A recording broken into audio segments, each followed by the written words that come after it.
हिंदुस्तान से किसी को नहीं मिटाना चाहते हैं।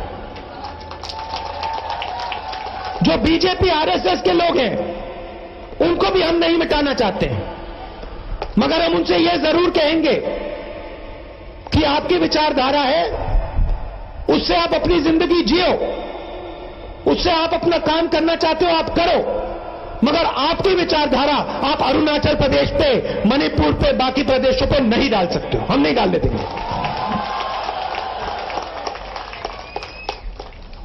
दूसरी बात, नरेंद्र मोदी जी देशभक्ति की बात करते हैं। पुलवामा में अटैक हुआ, पूरा हिंदुस्तान दुखी था। मैंने अपने प्रोग्राम कैंसिल किए। मैंने कहा कि नहीं, अब मैं कोई प्रोग्राम नहीं करूंगा। बम फटने के एकदम बाद Narendra Modi Corbett park national park में अपनी पिक्चर बना रहे थे। वहां पे पुलवामा में लोग शहीद हुए और देश के प्रधानमंत्री 3.5 घंटे उसके बाद मेकअप लगा के, बाल बना के वहां पे पोजिंग कर रहे थे ऐसे यूं, और वहां पे उनकी फिल्मिंग हो रही थी।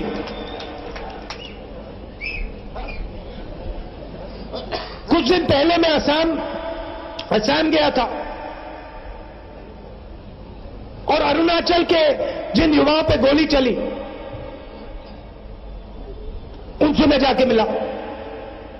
यहां आपके लोग शहीद हुए, क्या जरूरत है, क्या जरूरत है अपने ही लोगों को गोली मारने की?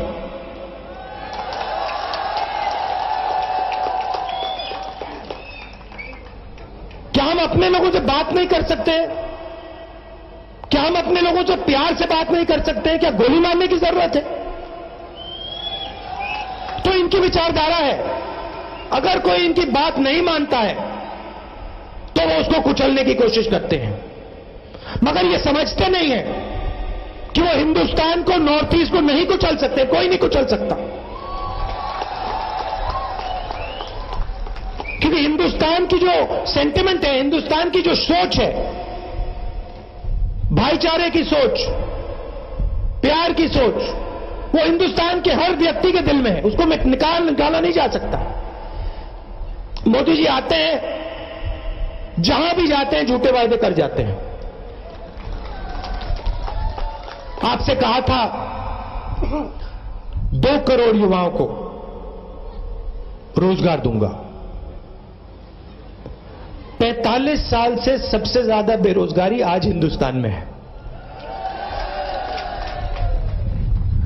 छोटे दुकानदारों को, स्मॉल मीडियम बिजनेस वालों को कहा कि हम जीएसटी लाएंगे और आपकी जो जिंदगी है वो आसान हो जाएगी।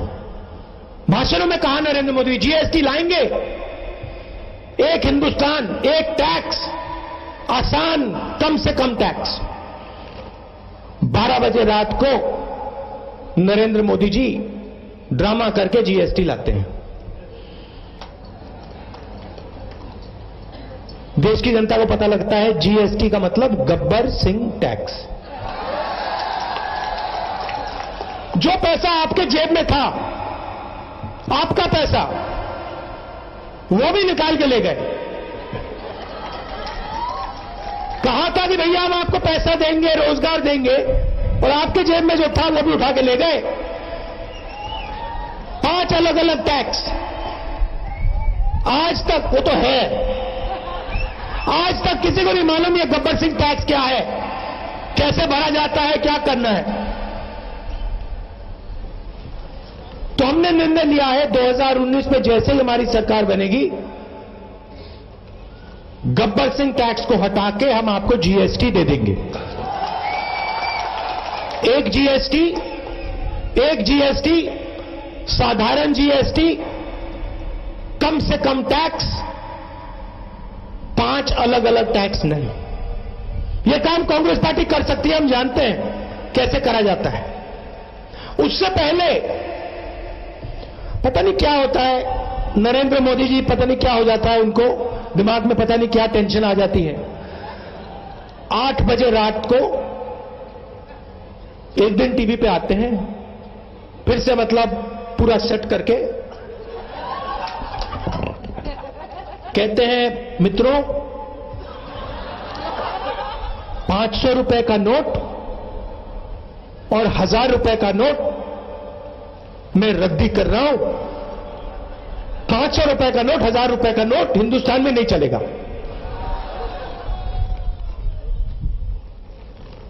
इनकी सोच समझिए ना। नरेंद्र मोदी जी के लिए विकास का मतलब 500 रुपए का नोट, 1000 रुपए का नोट रद्दी कर दो। आप किसी भी दुनिया में किसी भी इकोनॉमिस्ट से जाकर पूछ लो, इकोनॉमिस्ट छोड़ो, आप अरुणाचल के किसी भी हाई स्कूल में चले जाओ, किसी भी बच्चे से पूछो जो मतलब बेसिक इकोनॉमिक समझता हो, और उससे पूछो ये जो नोटबंदी है, 500 रुपए 1000 रुपए का नोट रद्द करने की जो स्ट्रेटजी है, इसके बारे में आप क्या सोचते हो? 8 साल का बच्चा आपको बताएगा ये तो बिल्कुल बेवकूफी है, इससे बड़ी बेवकूफी नहीं हो सकती। मगर ये बात हमारे प्रधानमंत्री को नहीं समझ आती। आप सबको लाइन में खड़ा कर दिया। हर भाषण में कहते हैं काले धन के खिलाफ लड़ाई, काले धन के खिलाफ लड़ाई, काले धन के खिलाफ लड़ाई। आप यहां बैंक के सामने खड़े थे, लाइन में आपने काले धन वालों को देखा? कोई आपको एक मिला? नीरव मोदी जो है 35,000 करोड़ रुपए वाला, वो मिला आपको लाइन में? अच्छा एक बात मुझे बताओ, आजकल हिंदुस्तान में सब चोर हैं। नीरव मोदी, ललित मोदी, नरेंद्र मोदी, ये सब मोदी मोदी मोदी कैसे हैं? अच्छा पहले कहते थे मुझे प्रधानमंत्री नहीं बनना, इलेक्शन लड़ रहे हैं 2014 में पूरी कैंपेन की, कहते मुझे प्रधानमंत्री नहीं बनना, मुझे चौकीदार बनना है। उसके बाद चौकीदार ने भयंकर चोरी की। अच्छा कल मैंने देखा चौकीदार कहते हैं कि हम सब चौकीदार। अच्छा भैया चोरी तो आपने की, आप सबको चौकीदार क्यों बना रहे हो? चोर पकड़ा गया कहता हम सब चौकीदार। 2014 में नहीं कह रहे थे हम सब चौकीदार, कह रहे थे मैं चौकीदार। भाषण निकालते कि मित्रों मुझे चौकीदार बनाओ। उन्होंने ये नहीं कहा था मित्रों हम सब चौकीदार बनेंगे, मगर परसों कहते हैं हम सब चौकीदार, क्योंकि चौकीदार की 30,000 करोड़ रुपए की चोरी पकड़ी गई। कैसे की मैं बताता हूं। मनमोहन सिंह जी, एंटनी जी ने राफेल हवाई जहाज का जो कॉन्ट्रैक्ट था उसका नेगोशिएशन एयरफोर्स को दिया। कहा कि देखिए आपको हवाई जहाज खरीदना है, आप निर्णय लीजिए, आप नेगोशिएट करिए। एयरफोर्स गई, अलग अलग हवाई जहाजों को टेस्ट किया, राफेल हवाई जहाज, फ्रांस का हवाई जहाज चुना।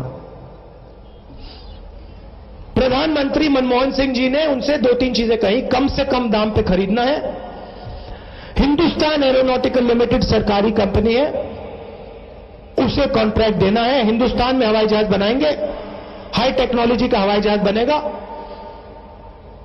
लाखों युवाओं को रोजगार मिलेगा, टेक्नोलॉजिकल हब बनेगा, अलग अलग उसके जो स्पेयर पार्ट्स हैं वो हिंदुस्तान में बनेंगे, बहुत सारे लोगों को फायदा होगा। एयरफोर्स के लोगों ने कहा हां हिंदुस्तान में हवाई जहाज बनेगा, HAL बनाएगी, 70 साल का एक्सपीरियंस